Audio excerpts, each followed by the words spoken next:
లేకపోతే ఇక్కడి నుంచి తవలు తీసుకెళ్ళి మా వాడు ఫోన్ చేసేదాకా వచ్చాడంటే మీ అమ్మాయి ఎక్కడి దాకా వచ్చిందో నేను అడగను. హిందూ అయినా ముస్లిం అయినా ఆడపడుచు నా తోబుట్టుతో సమానం.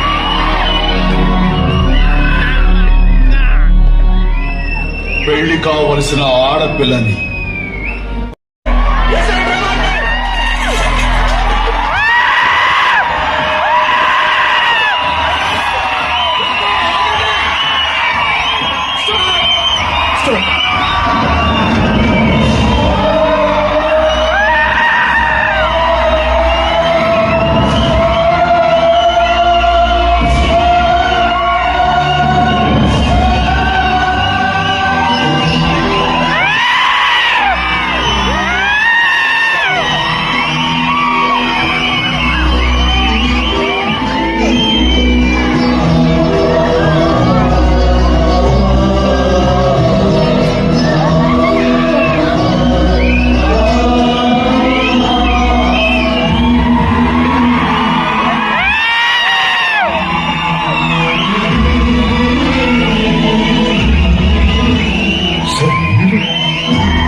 ఈయన మగవాడు నీలాంటి వాడికి అందరి వాడు అర్థం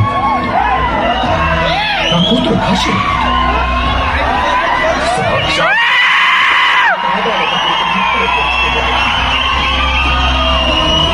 ఇది చేసింది మీరు తెలియక పొరపాటు చేశానయ్యా.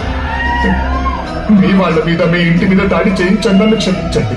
అలా అనకండి. ఇదిగో మీరు నా కూతుర్ని నిజంగా కోరుకుంటే ఇక్కడే నేను రోడ్డు మీద పెళ్లి చేస్తాను, ప్లీజ్. అసలు తనని పెళ్లి చేసుకోవాలని అనుకుంటే కదా, తను ఎవరో నాకు తెలియదు. ఒక అనాథనంటూ వచ్చి మా ఇంట్లో చేరింది. ఇంత జరిగాక ఇప్పుడు నేనంటే తనకి ఇష్టం ఉంటుంది. తప్పని చెప్పి మీ దగ్గరికి అప్పగించడానికి తీసుకొస్తాను. మీరంటే తను ఇష్టపడుతుంది కదా, మీరే కావాలని కోరుకుంటుంది, పెళ్లి చేసుకోండి ప్లీజ్. నన్ను క్షమించని చెనకేశ్వరి, వారందరి పెళ్లి కాకుండా నేను పెళ్లి చేసుకుని నా బాధ్యత మర్చిపోయి